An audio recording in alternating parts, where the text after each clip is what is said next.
Esa palabra ya le suena a todo el mundo, lo de adrenalina, epinefrina no le suena a casi nadie. Es que está mal dicho, adrenalina. Adrenalina es un nombre comercial. El nombre de la hormona es epinefrina. Es lo mismo que gaseosa y casera. Todo el mundo dice deme una gasera cuando habría que decir deme una gaseosa. Pues esto es lo mismo. Entonces yo como fisiólogo tengo que decir epinefrina, aunque hablaré de adrenalina para que la gente lo entienda. Lo que decimos, estoy estresado, estoy liberando mucha adrenalina. Esa es la primera hormona que se libera. Y se libera a través de la médula adrenal. Bien, posteriormente el hipotálamo también manda una señal a la hipófisis para que se libere la hormona adrenocorticotropa, la ACTH, y esta incide sobre la corteza adrenal para que se libere otra hormona que ya conoce todo el mundo, que es la que se le llama ahora la hormona del estrés, que es el cortisol. Bien, como vemos, la primera glándula que responde frente a cualquier estrés es la glándula adrenal, ya que tanto la médula como la corteza están liberando al torrente circulatorio hormonas que van a provocar un efecto para combatir ese estrés. ¿Cuál es el efecto de estas hormonas? Pues como todo el mundo sabe, la adrenalina que produce. Pues lo primero, mientras está en el corriente circulatorio, en la pared muscular, una vasoconstricción, es decir, que se contraiga el vaso para que la sangre circule más rápidamente y llegue a todos los sitios. Aparte, esa adrenalina cuando llega al corazón, llega al marcapasos y lo que hace es provocar un aumento de la actividad eléctrica. Ese aumento de la actividad eléctrica se traduce en un aumento de las contracciones, es decir, el ritmo cardíaco aumenta. Pero también esa adrenalina llega a la musculatura del corazón y lo que hace es que se produzca una mayor interdigitación de las fibras contráctiles, actina y miosina, para que se produzca una fuerza, aumente la fuerza de contracción. Con lo cual, tanto el cortisol como la adrenalina lo que van a provocar es vasoconstricción, aumento del ritmo cardíaco y aumento de la fuerza de contracción. Es decir, mandar mucha más sangre a todo el organismo, para que éste pueda responder frente a cualquier demanda orgánica. Bien, lo único que ocurre es que la adrenalina tiene un peligro, y es que si llegara muchísima adrenalina a ese marcapasos, podría llegar un momento en que el corazón llega un momento en que no puede pasar de 300 o 400 pulsaciones en el caso del humano, que se pararía por las funciones del corazón. Entonces, para que eso no ocurra, se libera la norepinefrina, que es la hormona que contrarresta la acción de la adrenalina. Entonces, cuando hay mucha, se libera la otra para que disminuya su acción y entonces el corazón esté aumentado, pero nunca llegue a un ritmo superior a 200 pulsaciones por minuto.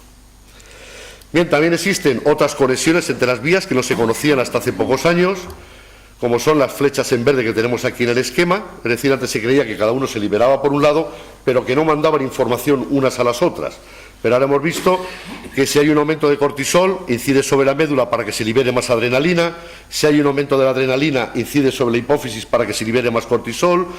Que la hipófisis incide sobre el sistema nervioso simpático. Es decir, un aumento o una disminución de estas hormonas va a provocar que se libere o disminuya las restantes. Además, también hay otras respuestas endocrinas. En primer lugar, se ha visto que hay la liberación de beta-endorfinas y metaencefalinas en el estrés.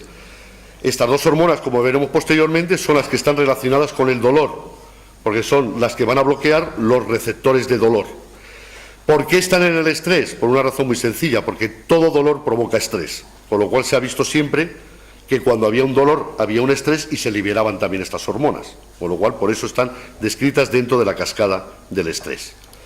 También existe otro órgano implicado, que es el páncreas, con la liberación dependiendo de las necesidades metabólicas de insulina o glucagón. Como todo el mundo sabe, la insulina es necesaria para que la glucosa pase del torrente circulatorio a las células y se puedan alimentar. Cuando hay un desgaste, como es en el caso del toro, por estrés y por el propio ejercicio que está haciendo en la plaza, va a necesitar más glucosa para que se alimenten ese músculo y esas células, con lo cual él va a responder aumentando la liberación de insulina para que pueda haber mayor aporte de glucosa. O si no hay ese aporte de glucosa, por parte del páncreas, liberación de glucagón para poder tener ese sustrato de glucosa. Pero también a través de la hipófisis se libera hormona del crecimiento y también las hormonas implicadas en el sistema reproductor. Aquí simplemente tengo representadas las del masculino porque estamos hablando del toro de Lidia, pero en un estrés también están implicadas las hormonas ováricas. Aquí, como vemos, la última hormona, que es la que siempre se ha dicho que estaba relacionada con la agresividad, que es la testosterona, va a variar aumentando o disminuyendo, dependiendo de si es un estrés agudo o crónico. Es decir, al principio de la corrida aumenta y al final de la corrida disminuye esta hormona. También está implicado el sistema del ADH, que no vamos a empezar a explicarlo, y por último, que es una respuesta a más largo tiempo, es decir, todas estas respuestas tarda el organismo exactamente menos de un segundo en responder.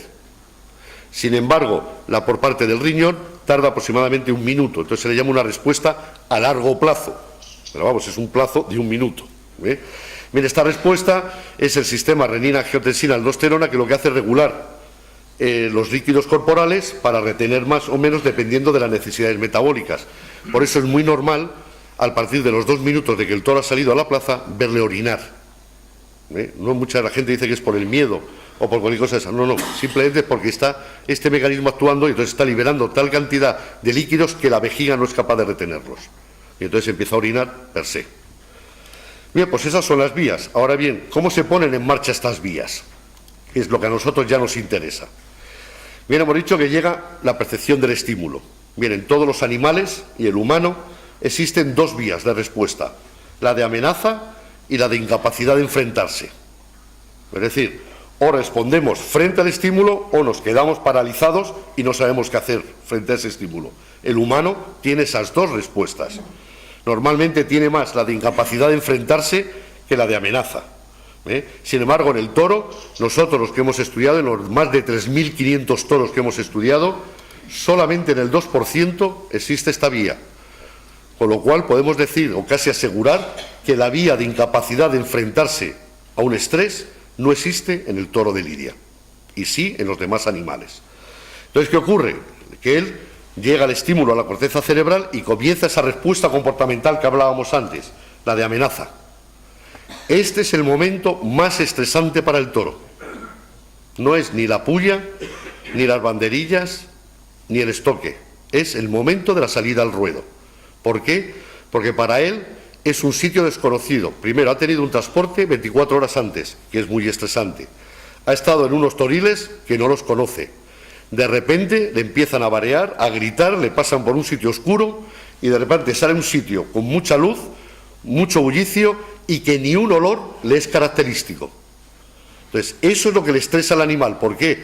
Porque es su capacidad de defender el territorio, porque estos animales son jerárquicos y dominantes. Entonces, ellos, en cuanto no se encuentran en su territorio, eso es lo que les estresa. Y este es el momento, como veremos posteriormente con los niveles hormonales, que lo comprobamos, cómo es el momento en el cual se estresa más el toro, no en la puya ni en nada. Esa es la respuesta de amenaza, cuando sale a la plaza. Posteriormente vendría la reacción o lucha o huida, como todos sabemos. La reacción lucha es, sale algo desconocido, los movimientos de cualquier capote o el movimiento de cualquier torero subalterno, él va a ir a atacar.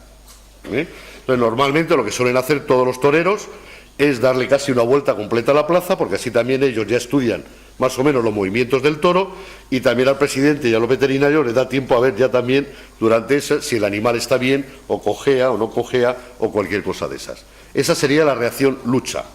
También podría ser la reacción huida, que es la de volver otra vez a los toriles. Normalmente no es muy común en el momento de salir que quieran volver a los toriles, en los toros. Aquí tenemos un caso que por eso tenemos la imagen, que este caso puede ser o lucha o huida, porque el animal puede saltar al callejón porque alguien del público esté moviendo un pañuelo o esté gritando y entonces el toro salta para embestirle, o también porque quiera huir y sepa que ese es su lugar de escape. Entonces este es un caso particular porque tiene los dos, huida y lucha. Vaya hombre. Perdón, no sé la huida, la respuesta de la amígdala, que sería lo que se denomina comportamiento despierto y tanteo de la situación. Una vez que el toro normalmente ha dado la vuelta al ruedo, o casi la vuelta al ruedo, hay un momento, nosotros lo tenemos filmado en 500 corridas que hemos filmado, que es aproximadamente de unos 10 a 20 segundos, en las cuales es cuando sale el torero con los subalternos, ya al agresor, y el toro está parado, no se mueve, no ataca nada, aunque ve movimiento, pero él no ataca. Y sí que está moviendo la cabeza de un sitio a otro como diciendo, bueno, yo ya los olores me son característicos, esto ya empieza a ser mi territorio, empieza a orinar para marcar su territorio, Y entonces dice, a partir de ahora, todo lo que se mueva hay que echarlo de mi territorio.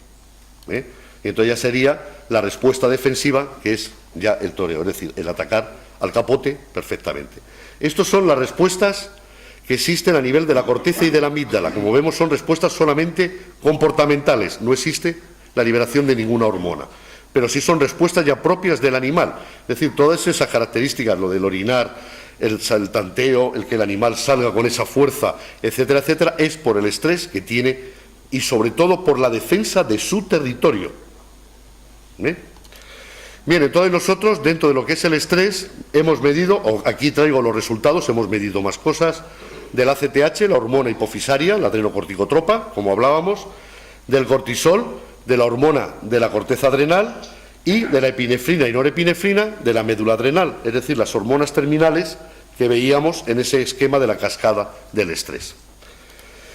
Bien, los animales, aquí ponen más de 2.500, realmente llevamos ya en este año casi 3.000 o 4.100 debemos llevar, toros estudiados, pero como hablábamos que al principio las diferencias individuales podían afectar a los resultados, entonces para que sean más lógicos estos resultados, lo que hemos hecho, porque claro, no es lo mismo los toros que van a la maestranza que los toros que van a Madrid.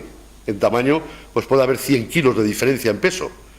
Con lo cual podría decir alguien, bueno, pues si mezclamos todo, la respuesta pues es diferente. No, pues yo traigo aquí solo los resultados de la Plaza de las Ventas de Madrid. Con lo cual es un grupo uniforme de animales y el estudio está hecho ya en 780 toros y 420 novillos, después de tantísimos años. Con lo cual, digamos ya los resultados, aunque los 4.000 responden exactamente igual, pero como yo hablo de diferencias individuales, traigo un grupo homogéneo solamente de resultados. Bien, entonces el primer problema que se nos planteaba en la investigación era nuestro grupo control. Toda investigación hay un grupo problema y un grupo control. Es decir, yo le pongo un medicamento a las personas, pero los comparo con alguien que les he puesto agua para ver la diferencia que existe en la respuesta. El problema que teníamos es que grupo control en toros no encontrábamos, porque frente al estrés, si yo me voy a la ganadería, lo meto en una manga para sacarle una muestra de sangre, ya estoy estresando al animal. Y a lo mejor ese estrés era superior, no lo sabíamos, al de la línea. Entonces dijimos, bueno, como controles no podemos tener, porque no hay, ¿con qué lo podemos comparar nuestros resultados? Porque claro, yo tenía unos resultados, pero yo no sabía si eso era o mucho estrés o poco estrés en el toro de lidia. Comparándolo con otras especies podría decir algo, pero en el toro no. Entonces dijimos, ¿cuál es una situación que tiene todo el ganado vacuno, tanto el de lidia como el manso? El transporte. Entonces empezamos a mirar, a compararlo con el transporte del ganado manso.